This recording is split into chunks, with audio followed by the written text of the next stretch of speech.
Welcome back जी। तो audience का सवाल लेते हैं। अस्सलाम वालेकुम सर, मेरा नाम मोहम्मद रिजवान है। मेरा आपसे सवाल ये है कि आपका एक बड़ा मशहूर गाना है, मेरी बेगम मुझ पे शक करती है, क्या ये सिर्फ गाना ही है या इसमें कोई सच्चाई भी है? नहीं, वह अल्लाह का बड़ा शुक्र है, वैसे इसमें कोई सच्चाई नहीं है।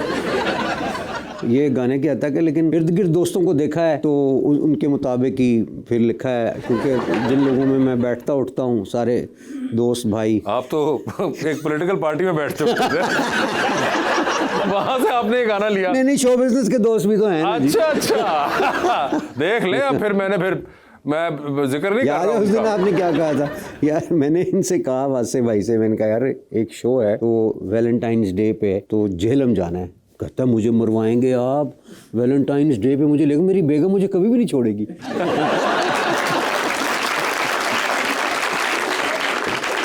जी भाई, अस्सलाम वालेकुम। मेरा सारी बरात से सवाल है कि लोग आपके गाने सुनना पसंद करते हैं, आप किसके गाने सुनना पसंद करते हैं? मैं नुसरत फ़तेह अली खान साहब को सुनना चाहता हूँ।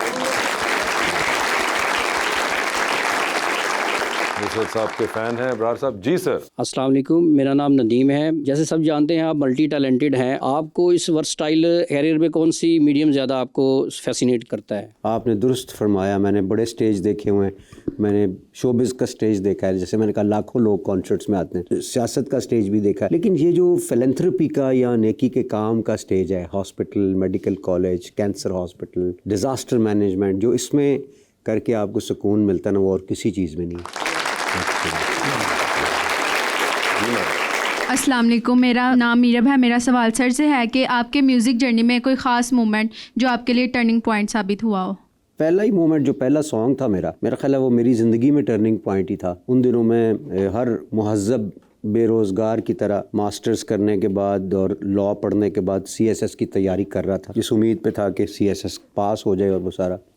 और उस टाइम ये गाना मेरे जहन में आया, किन्ने किन्ने जाना बिल्लो दे घर। तो बड़े भाई ने कहा यार ये तुझे रिलीज़ करना चाहिए एल्बम। तो मुझे और तक़वियत मिली। मैंने कहा लगता तो मुझे भी अच्छा है। जब मैं बाकी गाने गाता हूँ ना तो उनके वो मुझे इतने अच्छे नहीं लगते। जब मैं ये गा रहा होता हूँ तो मुझे लगता है ये नया है कुछ। तो मैंने रिकॉर्ड करवाया तो वो बहुत ही बुरा रिकॉर्ड हुआ। नाम नहीं बताऊँगा, लेकिन जिसने किया था उसकी और भी शाखें हैं। नहीं, वो गाना इस तरह से था, जब मैंने शुरू में बनाया था, मैंने इसरार भाई को आगे सुनाया ना, मैंने कहा भाईजान इंडिया का गाना आया बड़ा ज़बरदस्त। कहते हैं अच्छा कौन सा सुनाओ। साथ साथ पानी पी रहे थे। मैंने कहा साथ जाना बिलो दे कर भाई किने जाना बिलो दे कर। तो ना रख के ग्लास हंसने लग गए जो। जब मैंने कहा कैसा है? कहते हैं अच्छा मज़े का। मैंने कहा ये मेरा है। कहते हैं नहीं। मैंने कहा कहते वाकई आगे क्या है? मैंने कहा अभी तो इतना ही है। तो कहते हैं आगे बना ना। वो टिकट कटाओ तक तो मैंने बना लिया था। मैंने फिर आगे बनाया बकरी चढ़ी खजूर ते टुक टुक सुट्टे बे ओ मैं सबे कीते दिलां दे हौली हौली चल गड्डीए की होया साइकिल नू असां ते जाना बिलो दे घर भाई किन्ने किन्ने जाना। मैं कहा ये कैसा रहेगा? मैंने कहा ये कैसा रहेगा भाईजान? कहते हैं ए बकरी कितों आ गई विच? मैंने कहा अच्छा बकरी निकाल देते हैं। मैंने कहा कहते नहीं बकरी काट यार, एदे भंगड़ा पा। मुझे याद है उनके वर्ड्स। मैंने कहा भंगड़े ते भंगड़ा पा भंगड़े ते भंगड़ा पा। वो मैंने उसके अंदर भंगड़े का वो एलिमेंट डाला। तो दैट इज़ हाउ इट। तो मुझे नहीं पता था कि ये गाना नहीं बन रहा, ये एक मेरे लिए नया रास्ता अल्लाह ताला बना रहे हैं, गाने को एक बहाना बना के। और फिर वो बनता गया। फिर उसका म्यूज़िक बना जो कि बहुत ही बुरा था। सब ने कहा कि ये क्या बनाया यार, जो तुम टेबल पे में बजा के सुनाते थे उसका इतना मज़ा आता था, ये तुमने क्या? उसका उन्होंने म्यूज़िक बनाया था असांत जाने बिलो दे घर भाई किने किने जाने बिलो दे घर टन टन टन टन टन असांत जाने बिलो दे घर टिकट कटाओ लैन बनाओ जिन जिन जाने बिलो दे घर टन टन टन टन। सोचो ज़रा एक म्यूज़िक चेंज करने से गाना कैसे बदल गया। भाईजान कहते हैं ये तो ऐसा उनको गाना नहीं आता। आप लोगों ने तो चाहत फ़तेह अली खान को अब सुना है, मैं बचपन से सुनता आ रहा हूँ। क्या मतलब मेरे बड़े भाई जो इसरार साहब हैं, हाँ। वो चाहत फ़तेह अली खान सेम चीज़ है। वो वैसे गाते हैं तो, और वो इतने कॉन्फिडेंस के साथ गाते हैं कि चाहत का कॉन्फिडेंस क्या है। तो बहरहाल कहते हैं एक ही वो इतनी फिर बेइज्जती करते हैं ना। मैंने कहा यार आपको तो सुनाना ही नहीं चाहिए कोई चीज़।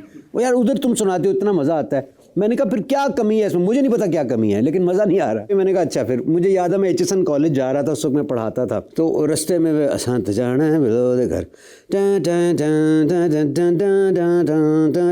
दुम दुम दुम दुम दुम दुम दुम दुम दुम दुम दुम दुम, ये मेरे, मैंने कहा यार ये अच्छा लग रहा है। खैर इतनी देर में मैं पहुंच गया कॉलेज, वहाँ मैंने बच्चों को पढ़ाया, ये मेरे जहन में चलता रहा, टा टा टा टा टा। वापस आया तो भी बज रहा था। मैंने कहा यार इसको म्यूज़िक बनाते हैं इसका। सो मुझे नहीं पता था कि अरेंजमेंट एक नया काम होता है, गाना बनाना काफ़ी नहीं है। तो उसके बाद ये म्यूज़िक उसमें जब डाला तो फिर सुपर हिट था, और फिर वही रास्ता जिसकी आप बात कर रहे हैं वो बिल्कुल। वैसे वो आपको अबरार साहब दिन याद है जिस दिन आपकी एल्बम रिलीज हुई थी और आपने सुबह पहला पोस्टर देखा होगा? उस ज़माने में तो पोस्टर लगते थे म्यूजिक स्टोर्स के बाहर। फ़नी कहानी है, मैं सोच रहा था यार मैं एक चालाकी करता हूँ। मैंने कहा ये थोड़ी सी एल्बम ये तो निकालेंगे मार्केट में, और ये फिर ना होता ये है कि जिसका अच्छा रिस्पॉन्स ना हो ना तो फिर दूसरी खेप आती नहीं मार्केट में। तो मैंने कहा जाके पहली खेप खुद ही ख़रीद लूँगा। अच्छा। जट्टा वाली गल। सो मैं गया मार्केट में खेप ख़रीदने के लिए जिस दिन एल्बम आनी थी। सितंबर का महीना था और 1995 जब मैं गया मार्केट में, तो मैं कहा जी वो बिल्लो दे घर वही एल्बम। तो वो बंदा कहता है हाँ जी, नहीं ख़त्म हो गई पाजी, हाँ जी आप बताएं। उसने मुझे देखा भी नहीं और वो सारा नहीं है जी। मैं कहा नहीं है, मैं कहा आई नहीं एल्बम, आई सी 4 पीस आए तो ख़त्म हो गया। मैंने कहा यार 4 पीस आए थे ख़त्म हो गए। मैं दूसरे म्यूज़िक स्टोर पे गया, मैंने कहा यार वो बिल्लो दे घर एक नई एल्बम आई है। उसने मुझे पहचान लिया, आप वही हैं? मैं कहा कमाल है यार, क्या किया आपने? क्या किया मैंने? कहता है वो थोड़े से पीसेस आपकी किस कंपनी को दे दिया आपने? मैंने कहा इसका क्या मतलब है, एल्बम कैसी है? वो कहता है भाईजान वो चटनी हो गई है, वो मार्केट में आई थी आते ही वो चली गई है, इतने थोड़े पीस थोड़े ही होते हैं इस तरह। मैंने कहा नहीं वो लोग क्या पसंद कर, वो पसंद कर रहे हैं तो ले रहे हैं ना जी। मैं अंदर अंदर से खुश हो रहा हूँ, लोग पसंद कर रहे हैं, मतलब एल्बम मैं ख़रीदने गया हूँ और मुझे नहीं मिली। मैं 5-6 स्टोर्स पे गया, तो वो फिर जनाब उधर वो मेरा पहला एक्साइटमेंट वाला दिन था कि मैं सोच रहा था खुद ख़रीद लूँगा, और फिर जनाब मार्केट में सारे कहेंगे तो बहुत बिक रही है और ज़्यादा खेप होगी। लेकिन ऑनेस्टली उसके बाद वो मुझे लग रहा है कि मेरी ज़िंदगी का जो एकदम राइज़ वो पहला दिन रिलीज़ के बाद था ना, वो टेक ऑफ मुझे लग रहा है। ज़बरदस्त टेक ऑफ था वो, एक फिनोमिनल टेक ऑफ। पूरी दुनिया के अंदर करोड़ों में, अभी हम व्यूज़ देखते हैं ना, इतने करोड़ व्यूज़, बिल्कुल। तो वो तो एक दफ़ा देखे तो एक व्यू बन जाता है। हाँ। एक एल्बम अगर करोड़ों में बिकी है तो वो अरबों दफ़ा सुनी गई है, बिल्कुल। और कितना अरसा, और फिर CDs और वो सारी, मतलब सो मेरे लिए वो बहुत ही बड़े एजाज़ की बात थी। और मैं समझा आई बिन वेरी वेरी लकी। वरना जो बंदा बकरी चढ़े खजूर ते टुक टुक सुट्टे बेर भी बीच में डालना चाह रहा हो और किसी वजह से ना डाल सके, तो वो कितना एक ज़हीन और फ़तीन होगा। सो मैं समझता हूँ जितने जेनज़ीज़ हैं इनको मैं कहता हूँ नसीब और किस्मत बहुत बड़ी चीज़ है। इसके लिए टिप देना चाहता हूँ मैं सब लोगों को, अल्लाह से बड़ा बड़ा मांगो। आप पहले कंफर्म रखो इस चीज़ को जहन में कि आप कुछ भी डिज़र्व नहीं करते, लेकिन आपको अल्लाह से कि मुझे पता है मैं कुछ डिज़र्व नहीं करता, लेकिन मुझे नहीं पता मुझे ज़्यादा सा चाहिए। सा छोटे बच्चे नहीं मांगते मैंने एरोप्लेन लेना है, ठीक है, आप ऐसे मांगा करो अल्लाह से, क्योंकि अल्लाह कुछ भी लेके दे सकता है। तो वो मांगना शुरू कर दोगे ना कहीं, और उसके लिए थोड़ी सी स्ट्रगल बस करना शुरू कर दो तो वो दे देता है। हम जैसे आम लोगों को भी दे देता है, और कई लोग तो इतने इंटेलिजेंट होते हैं। और इंटेलिजेंस जो है ना वो बड़ी ख़तरनाक चीज़ है, वो आपको एक ऐसी सोच देती है कि मैं दूसरों से बरतर हूँ। वो कभी भी ना सोचना ज़िंदगी में, वो बहुत बड़ी रुकावट है आपकी तरक्की के रास्ते में।